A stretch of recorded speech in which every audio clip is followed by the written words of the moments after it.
اعوذ بالله من الشیطان اللعین الرجیم. بسم الله الرحمن الرحیم. سلام علیکم. انشالله که خوب و سلامت باشید زیر سایه آقا علی ابن ابی طالب. متاسفانه بعضی از دروس استاد بزرگوار العبدالرحمنی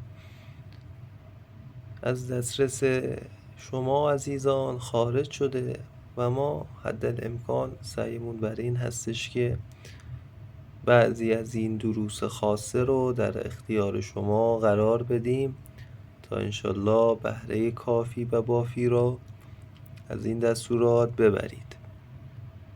بله، در اینجا ما استخدام بانوی احمر رو داریم که به عینه دستوراتی که جناب استاد سید العبدالرحمنی بیان نمودن رو ما خدمت شما بیان خواهیم کرد. از اولین یکشنبه ماه قمری شما برای انجام دادن و استخدام بانوی احمر شروع می‌کنید به ترک ایوانی در خانه پاک و تاریک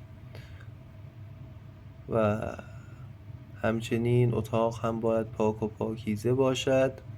رو به قبله می نشینید، در اتاق رو قفل می نمایید و با یک کارد، البته این کارت باید دست سفید باشد، به دور خودتان 2 دایره میکشید به این شکل.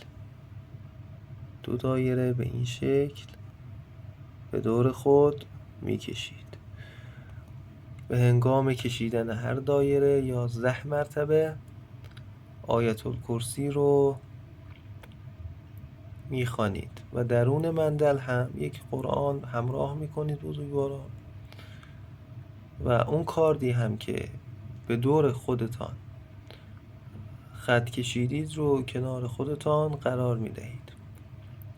مدت عمل این استخدام 5 روز هستش و زمان عمل هم شما، یعنی زمانی که باید این دستور رو انجام بدید بعد از نماز مغرب و عشا هستش. وقتی که نماز رو خواندید بلافاصله شروع می کنید به انجام دادن این دستور.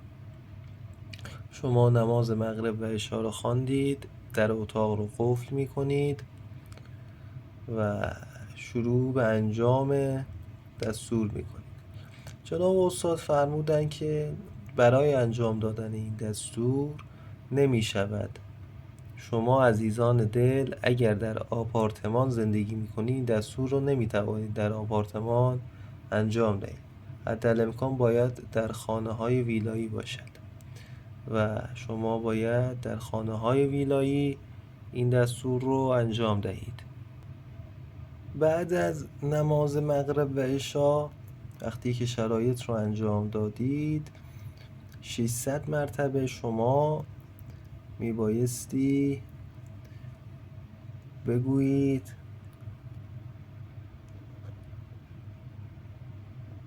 احمرن احامرن احمارن احرامن یاسن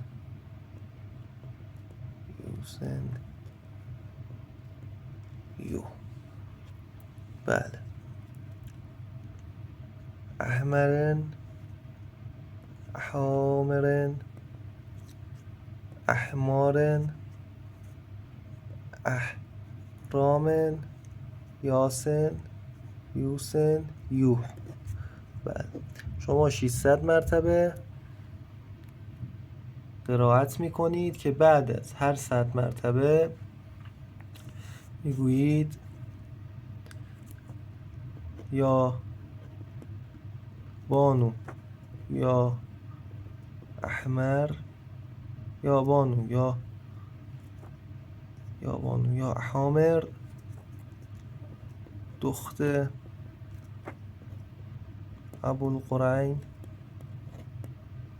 دخت ابوالقرین بزرگ حاضر شو در نظر من اسم خودتان و اسم مادرتان فلان ابن فلان به حق رمز لحظه ولادتت احمهیم آحیم هیم. بله، شما بزرگواران وقتی که 600 مرتبه میخواهید قرائت کنید احمرن، احامرن، احمارن، احرامن، یاسن، یوسن، یوح، سر هر 100 مرتبه شما 6 مرتبه یا بانو یا احمار دخت ابوالقرین بزرگ حاضر شد در نظر من فلان ابن فلان به حق رمز لحظه ولادتت احمهیم آحیم هیم. 6 مرتبه سر هر 100 مرتبه شما میبایستی قرائت فرمایید. نیاز هم به بخور ندارد، فقط جناب استاد فرمودن که قبل از اینکه شروع به ریاضت بانوی احمر برید از 2 الی 3 روز قبل شما ترک ایوانی کنید که با یک روحانیت خاصه بتوانید این دستور رو انجام بدهید. در ایام و ریاضت کشیدن شما در این دستور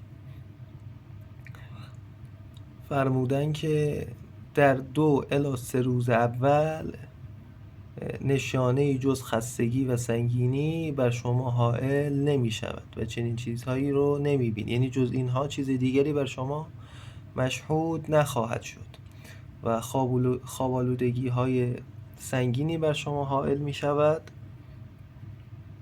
که باید تحمل کنید و صبر و استقامت پیشه کنید. روز 4 هنگام ختم میشنوید که کسی چند مرتبه حدوداً 3 مرتبه با صدایی واضح و رسا صدا میزند نام شما رو به عین مطالبی هستش که خود استاد فرمودن. عنوان مثال اگر اسم شما علی باشد میگوید که علی اجابتت کردم، یا اگر اسم شما حسن باشد میگوید که حسن اجابتت کردم. به این نحو اسم شما رو میگوید و لفظ اجابت کردن هم گفته می شود و شما وقتی ادامه می دهید می بینید که همین اتفاق می افتد و شما رو میگوید که اجابت کردم. روز 5 هنگام ختم هم یک دختر بچه کوچکی، یعنی یک دختر بچه‌ای که کوچک هستش مانند عروسک که حدوداً 40-50 سانتی متر هستش مشاهده می‌کنید که شنلی سرخ رنگ داره و بلند پوشیده، صورتش هم زیر موهایش پنهان شده. به شما سلام می‌کند و شما هم در جواب او سلام می‌دهید با ادب و احترام. جواب این بزرگوار رو با ادب و احترام می‌دهید، برمیخیزید، دست بر سینه می‌گذارید و جواب او را می‌دهید. از حصارم بیرون نمی‌روید بزرگواران. بعد از اینکه سلام کردید می‌نشینید و بعد از نشستنی که شما می‌کنید حاجتت را شما بیان می‌کنید که چه حاجتی دارید که خواسته شما به عنوان مثال ارتباط با ایشان هستش و ایشان هم یک سری شرایط رو برای شما بیان خواهند کرد. برای این که این عهد به عین 100% شود به شما یک خاتمی سرخ رنگ میدن که این خاتم نشانه اجابت شماست. جناب استاد میفرمایند که در این استخدام بانو احمر طبق عهدی که بستید خیلی کارها برای شما میتواند کند. اگر عهد شما به قول گفتنی سنگین باشد، کارهای بیشتر، عهد کوچک، کارهای کوچک. به عنوان مثال جابجایی کردن اجسام در اتاق و خاموش کردن، روشن کردن چراغ، جابجایی وسایل و همچنین خبر از مکان سحر و ساحر اشخاص و اموال گم شده و کارهایی به عنوان مثال به همین شروط و همین شرایط.